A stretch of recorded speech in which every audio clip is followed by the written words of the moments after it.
नमस्कार, आप सभी को हमारे YouTube चैनल पर आपका स्वागत है। और आज हम पढ़ने वाले हैं हमारे इंग्लिश के टॉपिक जो कि एयरफोर्स के लिए या नेवी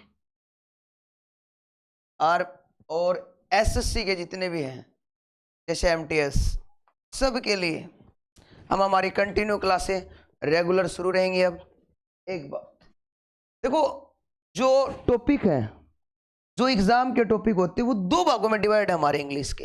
एक तो ग्रामर के पोर्शन में आता है, ठीक है, और एक वोकेबलरी में डिवाइड होता है। आजकल लगभग जो पोर्शन है, ग्रामर पोर्शन है, वो थोड़ा सा कम पूछ रहे हैं एग्जामों में। और जो वोकेब है, वोकेब में बात करें तो जैसे सिनोनिम्स जितने भी एंटोनिम्स हैं, वन वर्ड और फ्रेज, ये पोर्शन। और ग्रामर की अगर बात करें तो ग्रामर में हमारे नॉर्मल से वर्ब हैं, टेंस हैं, नाउन है, प्रोनाउन है, एडवर्ब है, एडजेक्टिव है, सिंटैक्स, कंडीशनल सेंटेंस, प्रीपोजिशन और आर्टिकल। ये आज हम शुरुआत जीरो से कर रहे हैं आपके लिए। और पहले शुरुआत करते हैं वर्ब से। क्या करेंगे? वर्ब से। वर्ब क्रिया। वर्ब का मतलब क्या होता है? वर्ब होती है क्रिया, किसी काम को करना। और जहां वर्ब पाई जाएगी हमारा, वहीं क्या होगा भाई? टेंस। जहां किस जो वर्ब होगी वही टेंस होगा।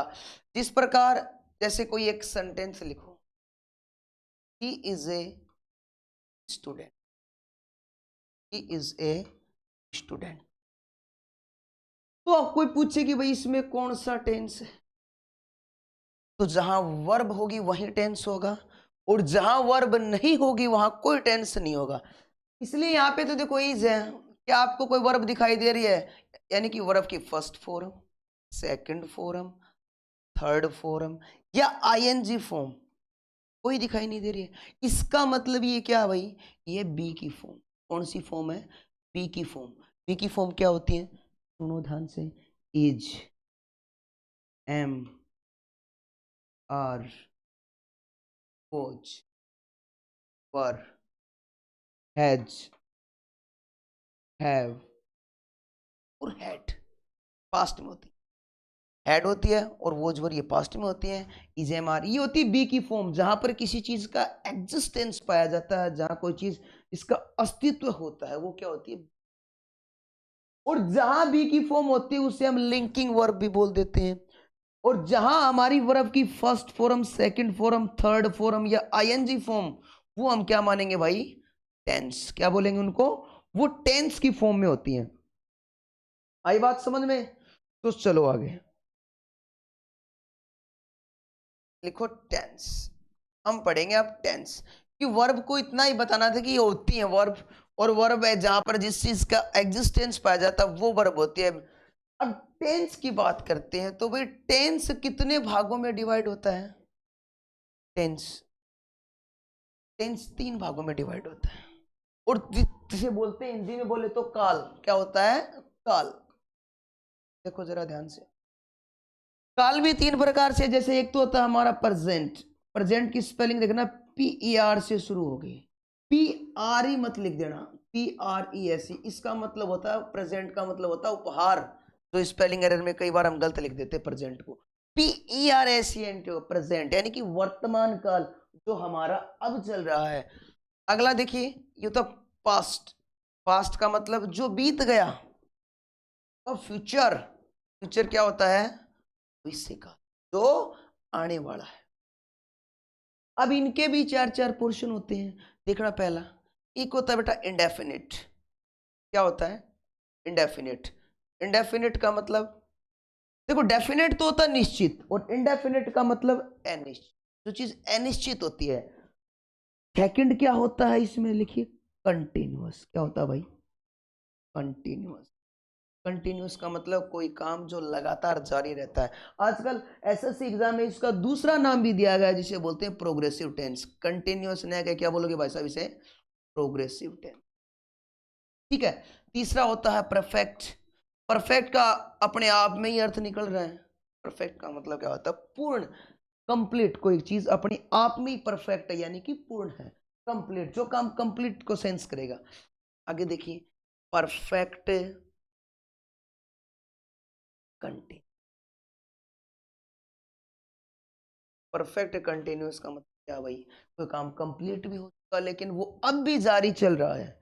यही बात रहेगी पास्ट में, past indefinite, past continuous, past perfect, past perfect continuous. और यही बात चलेंगी फ्यूचर में, future indefinite, future continuous, future perfect और फ्यूचर परफेक्ट कंटिन्यूअस।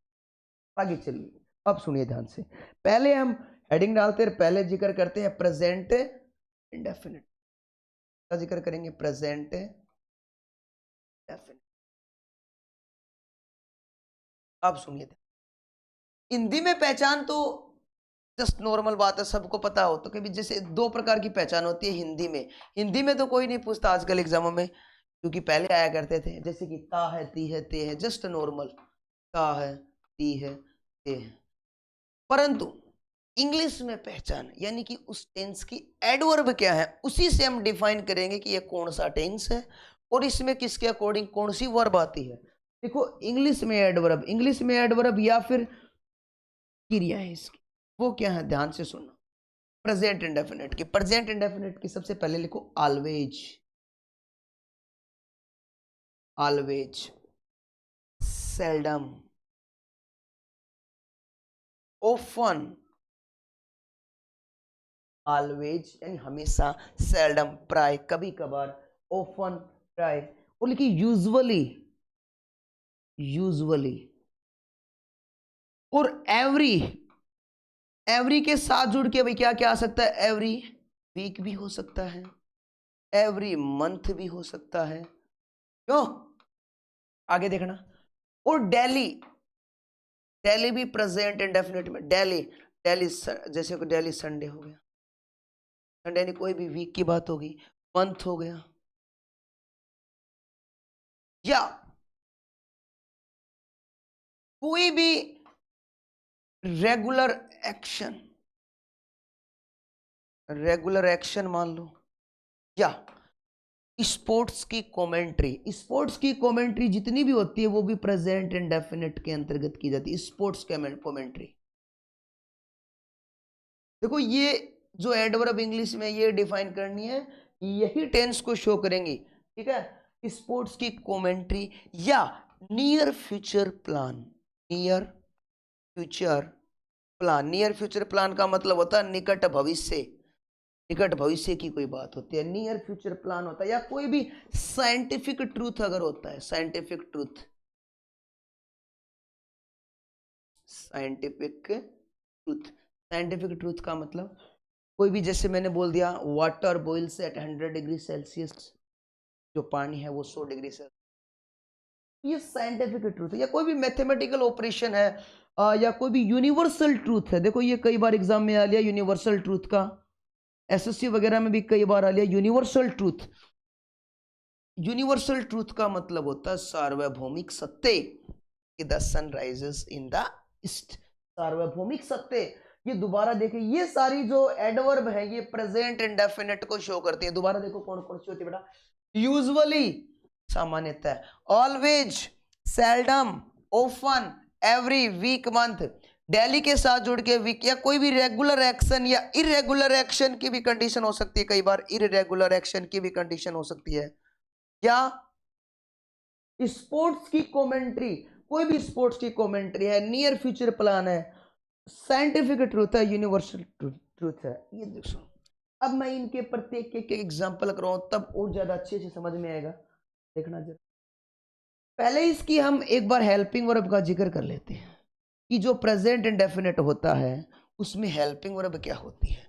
साधारण अगर सेंटेंस है, अफर्मेटिव अगर सेंटेंस है, तो उसमें क्या होगा? वर्ब की फर्स्ट फॉर्म के साथ एस या ईएस आएगा।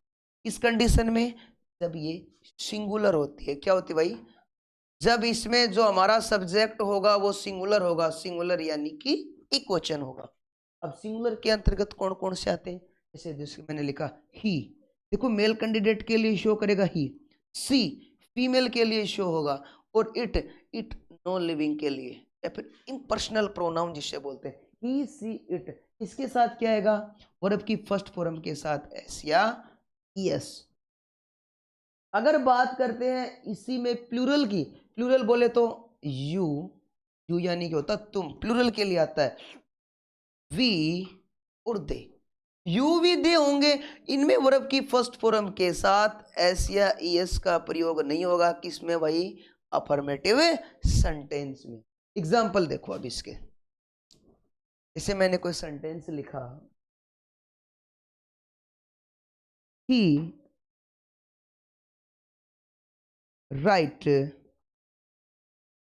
ए paragraph daily in the morning, daily in the, अब सुनो बात को, he write a paragraph daily in the morning. अब हम कैसे डिफाइन करेंगे कि भाई इसमें कौन सा टेंस है और किसके अकॉर्डिंग हम ये वर्ब लगाएंगे, कैसे एरर फाइंड करेंगे इसमें? अब सुनो ध्यान से, डेली, डेली वर्ड को पकड़ो। अब जो डेली वर्ड है ये किस टेंस की एडवर्ब है? Present definite. और प्रेजेंट इंडेफिनिट के एडवर्ब है तो ये ही तो एक सिंगुलर सब्जेक्ट है। और इस सिंगुलर सब्जेक्ट के अकॉर्डिंग हमें क्या लगाना पड़ता है? साधारण वाक्य अगर अफर्मेटिव सेंटेंस होता है, अफर्मेटिव का मतलब जिसमें न तो कोई नोट लगा हो, सिर्फ नॉर्मल फुल स्टॉप हो, न कोई प्रश्नवाचक चिन्ह हो, उसे बोलते हैं अफर्मेटिव सेंटेंस। ठीक है, तो देखो अब राइट के क्या लगाएं कि ये ही के अकॉर्डिंग सही सेंटेंस हो। यहाँ क्या लगा देंगे? एस, इसे क्या बोलेंगे? क्या लिखोगे? राइट्स। आई बात समझ में कि ही के अकॉर्डिंग सर आपने एस क्यों लगा दिया? एस इसलिए लगा दिया भाई ये सिंगुलर है। मान लो यही कंडीशन, यही सेंटेंस होवे और हमें यहाँ पे मान लो वी होवे, क्या होवे? वी, तो क्या एस या एस आएगा? जरा गौर करो इस बात पे। यू भी दे के साथ वर्ब की फर्स्ट फॉर्म के साथ एस या एस का प्रयोग ही किया जाता। किस कंडीशन में नहीं किया जाता? जब वो प्लूरल होता है तो वी होता है, तो हम क्या लिखेंगे बेटा? Direct right. क्या नहीं लगाएंगे इसके साथ एस या यस? एस या यस का प्रयोग इसमें नहीं होगा। अगर और एग्जांपल देखें जरा, जैसे मैंने बोला यूनिवर्सल ट्रूथ, यूनिवर्सल ट्रूथ का कई बार एग्जाम में आ लिया as it is same ditto, जैसे कि the sun rises in the east, the sun rises in the east. अब सुनो बात को ध्यान से, ये राइजेस क्यों कर दिया? क्योंकि सूर्य है कहाँ उगता है और छिपता कहाँ है? वेस्ट पश्चिम में। तो अगर ये यूनिवर्सल ट्रूथ है तो प्रेजेंट इंडेफिनिट टेंस के अंतर्गत आ गया, तो इसके साथ ऐसा ही है। जैसे एक साइंटिफिक ट्रूथ का एग्जांपल लिखो, water boils at 100 degree Celsius. ठीक है, ये भी प्रेजेंट इंडेफिनिट के अंतर्गत। अब देखो एक बात बताइए आपको कि जितने स्पोर्ट्स कमेंट्री, जैसे अब कोई टूर्नामेंट चल रही, अब जो भी खिलाड़ी खेल रहा है तो वो प्रेजेंट में तो खेल रहा होगा, कौन से? इंडेफिनिट टेंस के अंतर्गत आएगा। कौन सा? देखो एक सेंटेंस, जैसे कि आपका कोई फेवरेट खिलाड़ी हो जाए, मैंने लिख दिया विराट कोहली, विराट स्ट्राइक या स्ट्राइक्स, आप बताओगे? विराट स्ट्राइक या strike the ball and it goes off the boundary line, it goes off the boundary line। आई बात सुनो कि विराट स्ट्राइक द बॉल, कि विराट ने, अब बताओ विराट एक सिंगुलर है, कोई भी नेम है सिंगुलर है, स्ट्राइक आएगा या स्ट्राइक्स आएगा? सोचो जरा ध्यान से। तो सिंगुलर है और अब की फर्स्ट फॉर्म के साथ एस लग जाएगा तो क्या जाएगा? स्ट्राइक्स। आगे देखिए एक सेंटेंस लिखते हैं, नियर फ्यूचर प्लान। अब नियर फ्यूचर प्लान का मतलब होता है निकट भविष्य का नियर फ्यूचर प्लान। जैसे मैंने बोला पीएम साइन द डील, कि पीएम ने एक कोई डील है उस पे, अब साइन तो उसने अब किया बट वो डील काम करेगी इन फ्यूचर में, लेकिन वो टेंस में कौन सी के अंतर्गत आएगा? Present indefinite. ये जो एग्जाम्पल थे ये हमारी एडवर्ब पे सारे डिपेंड थे। अब सुनो भाई साहब, ये सभी एग्जाम्पल हमने अफर्मेटिव सेंटेंस पे लिए हैं। अब देखिए एक नेगेटिव सेंटेंस, नेगेटिव सेंटेंस या इंटेरोगेटिव सेंटेंस जितने भी हैं, नेगेटिव हो चाहे वो इंटेरोगेटिव हो, उन सब की हेल्पिंग और प्रेजेंट इंडेफिनिट में क्या होती है? और देखो जरा ध्यान से, क्या होती है? डू और डज। अब कंफ्यूज रहता है कि सर डू कहाँ डज कहाँ। अब सुनो ध्यान से, शॉर्टकट ट्रिक इस, देखो ये हम सिंगुलर के साथ लगाते हैं तो डज भी किसके साथ आएगा? फिर सिंगुलर के साथ। ही सी इट के साथ हम क्या लगाएंगे भाई? डज। क्या लगाएंगे? और वर्ब की डू किसके साथ लगाएंगे भाई? टू लगाएंगे हम यू वी और आई, इनके साथ हम क्या लगाएंगे? टू लगाएंगे। आगे बात सुन, अगर सिंगुलर होता है तो हम उसके साथ डज लगाएंगे, फिर प्लूरल अगर होता है तो हम उसके साथ डू लगाएंगे। अब देखिए बेटा आगे एक सेंटेंस, दे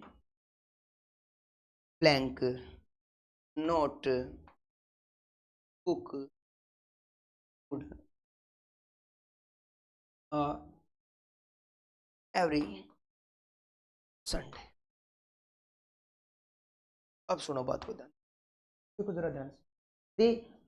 अब देखो एवरी से हमें डिफाइन हो गया कि कौन सा टेंस है, एवरी से डिफाइन हो गया कि ये कौन सा टेंस इंडेफिनिट। अब प्रेजेंट इंडेफिनिट है तो नेगेटिव है, नेगेटिव में क्या लगेगा? डू और डज। तो दे के साथ क्या लगाओगे भाई? Do not. और एक बात ध्यान रखना, डू डज के बाद में वर्ब की फर्स्ट फॉर्म आती है, ऐसे ऐसे नहीं लगता उसके बाद में फिर फर्स्ट फॉर्म आएगी। दे डू नॉट क्या आएगा फिर? Cook. They do not cook food every day every Sunday. ये हमारा था प्रेजेंट इंडेफिनिट का गेम। दोबारा रिवाइज करवा दूं भाई, जिन हिंदी वाक्यों के अंत में ता आती है फॉर्मल डेफिनेशंस।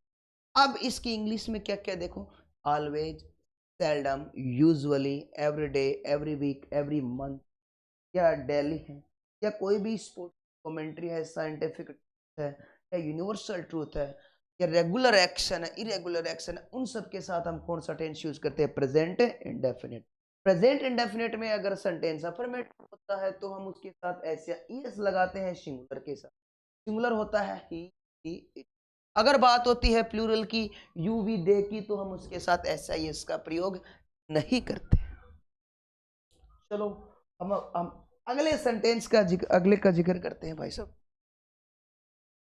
देखिए ध्यान से, अगला टेंस कौन सा है भाई? अगला टेंस है प्रेजेंट कंटिन्यूअस। अब कंटिन्यूअस का मतलब क्या होता है भाई? का मतलब होता है लगातार, और इसका दूसरा नाम आपको बताया गया है कौन सा भाई? प्रोग्रेसिव। ऑप्शन में कंटिन्यूअस नहीं देकर आजकल प्रोग्रेसिव दे रहे हैं। अब फिलहाल रिसेंटली सीएचएसएल के एग्जाम में हुआ प्रोग्रेसिव। अरे प्रोग्रेसिव का मतलब भी यही होता है, कोई चीज कंटिन्यूअस अवस्था में रहती है, प्रोग्रेस कर रही कोई चीज कंटिन्यूअस अवस्था में। देखो हिंदी में पहचान तो आपको बताना जरूरी थोड़ा सा, हिंदी में क्या डेफिनेशन होती है भाई इसके, बताओ जरा आप। हिंदी में होती है भाई रहा है, रही है, रहे, जस्ट नो। अब इंग्लिश में पहचान क्या होती है वो मेन बात रखती है, यानी कि एडवर्ब। इसकी एडवर्ब क्या क्या है जो ये डिफाइन करेंगे कि भाई ये कौन सा टेंस है। तो इसकी एडवर्ब देखिए भाई, लिखिए eight this time, at this time, at this moment. आपको ध्यान रखना एग्जाम की, एट दिस जहां दिखाई देना आपको, एट दिस आपको कंटिन्यूअस में शो होगा, ठीक है। फिर इन दीज डेज, कौन से days? In these days, in these days मतलब इन दिनों। नाउ प्रेजेंट कंटिन्यूस में हिंदी में पहचान रहा है, रही है। इंग्लिश में पहचान यानी कि एडवर्ब क्या है, eight this time, at this moment और इन दिस डेज, नाउ। ये कौन से टेंस के अंतर्गत आते भाई, प्रेजेंट कंटिन्यूअस के। अब इनकी हेल्पिंग वर्ब देखिए, इनकी हेल्पिंग वर्ब होती है, हेल्पिंग वर्ब का मतलब बेटा सहायक क्रिया जो उनको मदद करती है, हेल्पिंग वर्ब। जैसे कि देखिए इज, एम, आर, तीन होती है और वर्ब की फर्स्ट फॉर्म के साथ आईएनजी। ध्यान रखना जितने भी कंटिन्यूअस आए, चाहे वो प्रेजेंट का हो, चाहे वो पास्ट का हो, चाहे वो फ्यूचर का हो, सबके साथ क्या आएगा, आईएनजी आएगा। अब इज किसके साथ आएगा, सिंगुलर के साथ, ही, सी, इट के साथ क्या आएगा भाई, इज आएगा। और वर्ब की फर्स्ट फॉर्म के साथ क्या आएगी, आईएनजी आएगी। यू, वी, दे, इसके साथ क्या आएगा भाई, आर आएगा। और वर्ब की फर्स्ट फॉर्म के साथ क्या आएगी, आईएनजी आएगी। और आई के साथ क्या आएगा, स्पेस आई के साथ आएगा एम। और वर्ब की फर्स्ट फॉर्म के साथ आईएनजी, ये ध्यान रखना। अब इस पे संडे कि भाई इज, एम, आर, सबको पता रहता है कि आई के साथ एम, इट के साथ इज, यू, आर। सेंटेंस इस पर फिर बताना आप, she blank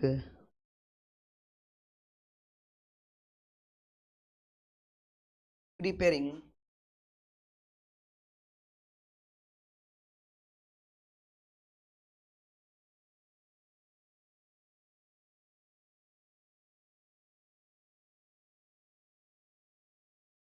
eight this time.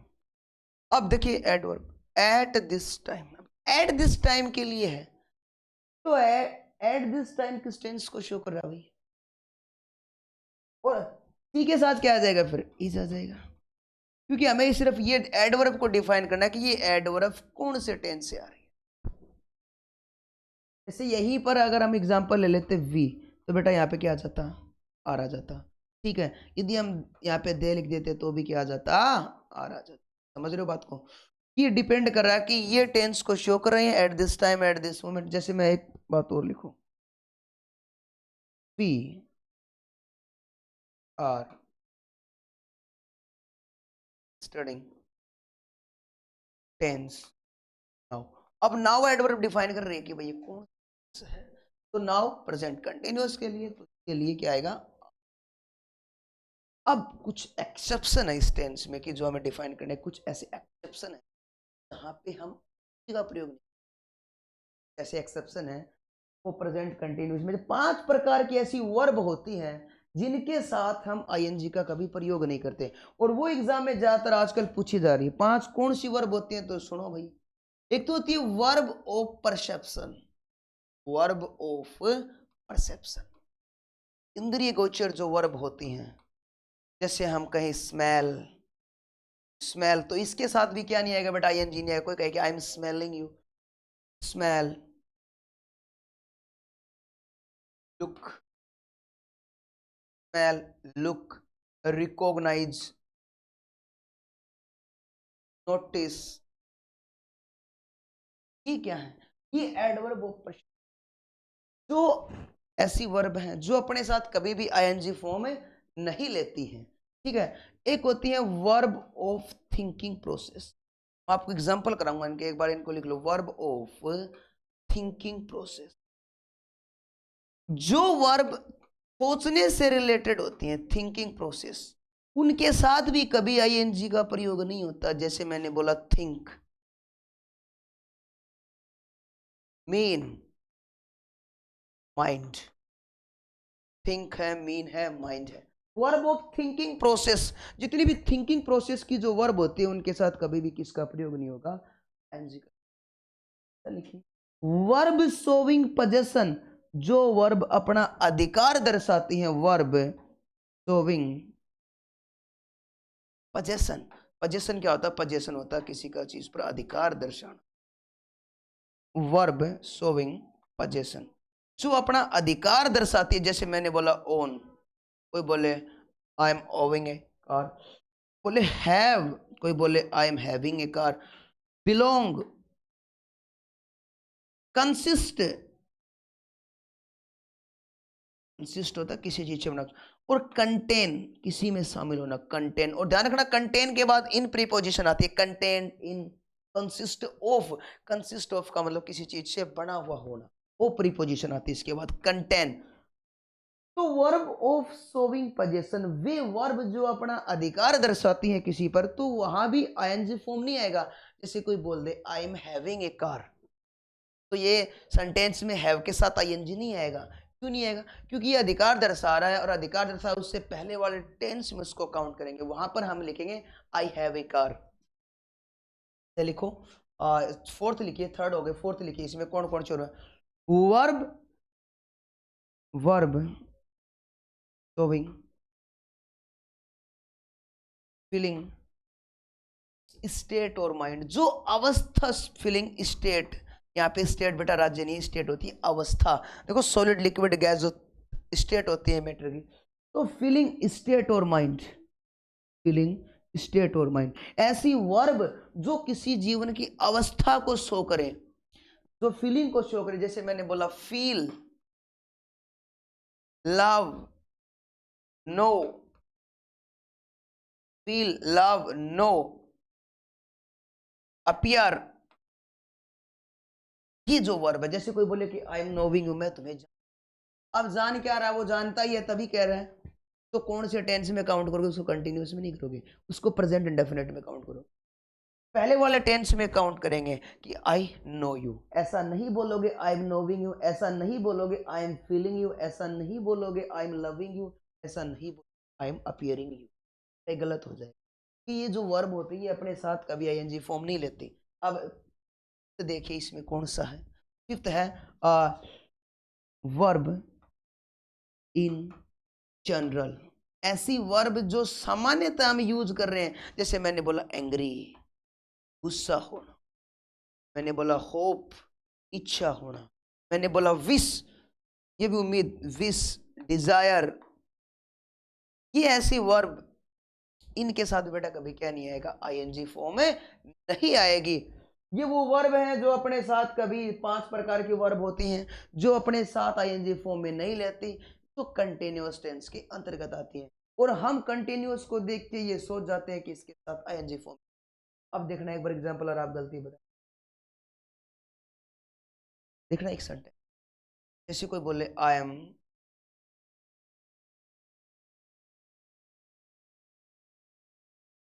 Having a car. अब बताओ, अब आपने पढ़ा था कि वर्ब ऑफ पोजीशन जो होती है, वर्ब ऑफ पोजीशन जो होती है उसमें क्या नहीं होता? हैव के साथ कभी क्या नहीं लगता बेटा? आईएनजी नहीं लगता। तो इसको किस में काउंट करेंगे? इसको पहले वाले टेंस में, पहले वाले में काउंट करेंगे। तो इसको आप ऐसे लिख सकते हो आई हैव ए कार, इसको ऐसे नहीं लिख सकते आई एम हैविंग ए कार। जैसे मैंने एक सेंटेंस और, आई एम नोविंग, कि मैं तुम्हें जान रहा हूं। अब नो फीलिंग, स्टेट और माइंड है, जानना किसी को, तो फिर आईएनजी फॉर्म नहीं होगा इसके साथ।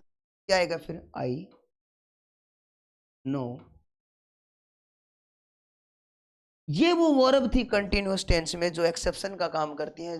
5 प्रकार की वर्ब थी, ये अपने साथ कभी आईएनजी फॉर्म। ठीक है, ये देखो दोबारा देख लो इस टेंस को एक बार, ये थोड़ा सा समझ। कंटिन्यूअस टेंस की बात करते हैं भाई, हिंदी में पहचान रहा है, रही है, रही है। इंग्लिश में पहचान eight this time, at this moment, in this stage, now. Helping verb इसमें होगी इज, एम, आर, आई के साथ एम, ही सी इट के साथ इज, और यू वी दे के साथ आर, और वर्ब की फर्स्ट फॉर्म के साथ आईएनजी। और कुछ एक्सेप्शन बताए 5 प्रकार की वर्ब के, उनमें क्या नहीं आता? आईएनजी। चलो भाई अगला टेंस।